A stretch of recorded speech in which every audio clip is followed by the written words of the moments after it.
সন্তোষ ট্রফিতে লাস্ট ইয়ারের চ্যাম্পিয়ন দল কোয়ার্টার ফাইনাল থেকে বিদায় নিল। সেই বিষয়ে বিস্তারিতভাবে আপডেট দেবো আজকের এই ভিডিওতে। থাকছে মোহনবাগান সুপার জায়েন্টের গুরুত্বপূর্ণ খেলোয়াড় আশিস রায়ের চোট নিয়ে থাকছে ধোঁয়াশা, তারও আপডেট দেবো বিস্তারিতভাবে আজকের এই ভিডিওতে। থাকছে এআইএফএফ সাব জুনিয়র লিগে জয় পেল ইস্টবেঙ্গল, জয় পেল না মোহনবাগান, তার আপডেট দেবো আজকের এই ভিডিওতে। আর থাকছে ভারতীয় সিনিয়র নারী ফুটবল দল জার্মানির একটি ক্লাবকে হারালো। সমস্ত খবর এক এক করে বলবো, তার আগে প্রতিদিনের মতো বলবো খেলার আপডেট খবর পাওয়ার জন্য আমাদের চ্যানেলটিকে সাবস্ক্রাইব করতে একদম ভুলো না। তো চলো শুরু করা যাক আজকের প্রথম আপডেট।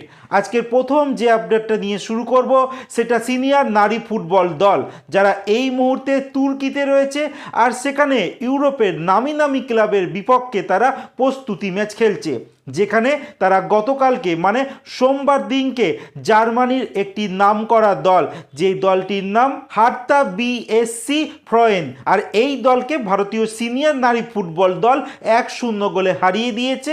আর ভারতীয় নারী ফুটবল দলের হয়ে এই একটি মাত্র গোল করে গ্রেস ধানমেই। তো বলে দিই, ভারতীয় নারী ফুটবল দল এই ম্যাচটি খেলার আগে রাশিয়ার একটা চ্যাম্পিয়ন দল সেই দলের বিপক্ষে তারা ড্র করেছিল। আর আগামীকাল মানে 4 ফেব্রুয়ারি বুধবার দিনকে ভারতীয় সিনিয়র নারী ফুটবল দল আরও একটা প্রস্তুতি ম্যাচ খেলছে। এবার কিন্তু আবারও রাশিয়ার একটা চ্যাম্পিয়ন দল, আগের দলের তুলনায় এই দলটি আরও শক্তিশালী দল, যেই দলটির নাম জেদা 2005 প্রাম। আর এই দলটির বিপক্ষেই ভারতীয় সিনিয়র নারী ফুটবল দল 4 তারিখ বুধবার দিনকে প্রস্তুতি ম্যাচ খেলতে নামছে। এটা কিন্তু টানা তৃতীয় প্রস্তুতি ম্যাচ ভারতীয় সিনিয়র নারী ফুটবল দলে। আর এই রাশিয়ার যে ফুটবল ক্লাবটা মানে যেই ক্লাবটির নাম জেদা 2005 পাম, তো এই দলটি কিন্তু উয়েফা চ্যাম্পিয়ন্স লিগ খেলে, মানে নারীদের যে উয়েফা চ্যাম্পিয়ন্স লিগ হয় সেই টুর্নামেন্ট কিন্তু তারা খেলে। তারা একবার ফাইনালও কিন্তু খেলেছে। তো যথেষ্ট শক্তিশালী দলের বিপক্ষে খেলতে নামছে ভারতীয় সিনিয়র নারী ফুটবল দল। এর পরের যে আপডেটটি তোমাদের দিতে চলেছি, আজকে এআইএফএফ সাব জুনিয়র লিগে ইস্টবেঙ্গল দল খেলতে নেমেছিল ভবানীপুর ক্লাবের বিপক্ষে। আর এই ম্যাচে ইস্টবেঙ্গল দল 2-0 গোলে ভবানীপুরকে হারিয়ে দিয়েছে, যেখানে ইস্টবেঙ্গলের হয়ে 24 মিনিট আর 67 মিনিটে গোল করে। আর ইস্টবেঙ্গল আজকের ম্যাচ 2-0 গোলে ভবানীপুরকে হারিয়ে দেয়। আর মোহনবাগান সুপার জায়েন্ট দল তারাও আজকে খেলতে নেমেছিল, আর তারা মুখোমুখি হয়েছিল বেঙ্গল ফুটবল একাডেমির সঙ্গে। আর এই ম্যাচটি গোল শূন্যভাবে ড্র হয়। এই মুহূর্তে এআইএফএফ সাব জুনিয়র লিগের পয়েন্ট তালিকায় যদি নজর দিই, ইস্টবেঙ্গল মোহনবাগান যেই গ্রুপে রয়েছে সেই গ্রুপে সবার উপরে রয়েছে ভবানীপুর ক্লাব। তারা 4টে ম্যাচ খেলেছে, 9 পয়েন্ট নিয়ে তারা 1 নম্বর স্থানে রয়েছে। 2 নম্বর স্থানে রয়েছে ইস্টবেঙ্গল, তারা 1 ম্যাচ কম খেলেছে, 3 ম্যাচে 7 পয়েন্ট নিয়ে তারা 2 নম্বর স্থানে রয়েছে। আর মোহনবাগান দল তারাও 3টে ম্যাচ খেলেছে, তারাও 7 পয়েন্ট নিয়ে 3 নম্বর স্থানে রয়েছে। গোল পার্থক্যে ইস্টবেঙ্গল বেটার বলে তারা 2 নম্বর স্থানে রয়েছে।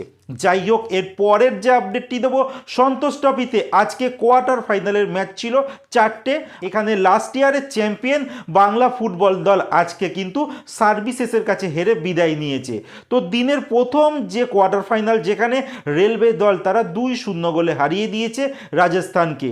আর দ্বিতীয় কোয়ার্টার ফাইনালে তামিলনাড়ু বনাম পাঞ্জাবের মধ্যে খেলা 120 মিনিট অবধি 1-1 থাকে। তারপরে ম্যাচ টাই ব্রেকারে চলে যায়, যেখানে পাঞ্জাব 4-1 গোলে তামিলনাড়ুকে হারিয়ে দেয়। এরপর দিনের তৃতীয় ম্যাচে কেরালা তারা 3-0 গোলে হারিয়ে দেয় আসামকে। আর দিনের চতুর্থ ম্যাচে পশ্চিমবঙ্গ বনাম সার্ভিসেসের মধ্যে খেলা গোল শূন্য থাকে 120 মিনিট অবধি। তার পরবর্তী সময় টাই ব্রেকারে এই ম্যাচটি সার্ভিসেস 3-2 গোলে হারিয়ে দেয় পশ্চিমবঙ্গকে।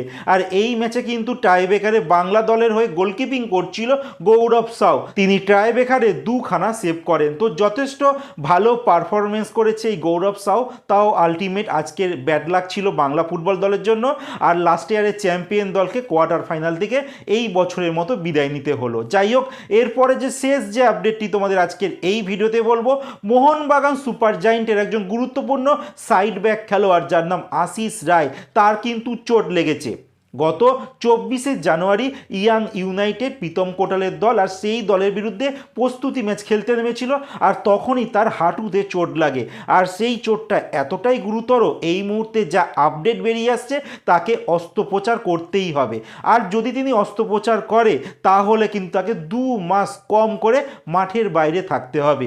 আর বলে দিই, এইবার কিন্তু আইএসএল মাত্র 3 মাসের হবে, আর সেখানে তিনি যদি 2 মাস চোটের জন্য মাঠের বাইরে চলে যায় আর একটা মাসে কতটা যে সার্ভিস দিতে পারবে সেইটা নিয়ে সংশয় থেকে যাচ্ছে। বাট এই মুহূর্তে মোহনবাগানের কোচ সার্জিও লোবেরা তার জায়গায় কিন্তু অন্য খেলোয়াড় ভেবে রেখেছে, যার নাম অভিষেক টেকচাম সিং। এই খেলোয়াড়টি কিন্তু যে কোনো পজিশনে খেলতে পারে, মানে দুটো সাইডে যে কোনো পজিশনে তিনি খেলতে পারেন। আর এই খেলোয়াড়টিকে কিন্তু আপাতত রেডি করে রাখছে মোহনবাগানের কোচ সার্জিও লোবেরা। আর মোহনবাগান দল আগামী 14 ফেব্রুয়ারি প্রথম ম্যাচ কিন্তু তারা খেলতে নামছে কেরালা ব্লাস্টার এফসির সঙ্গে। তোমাদের কি মনে হয় কেরালা ব্লাস্টারের সঙ্গে মোহনবাগান সুপার জায়েন্ট দল কত গোলে জিতবে? তোমরা কমেন্টে জানাতে একদম ভুলো না।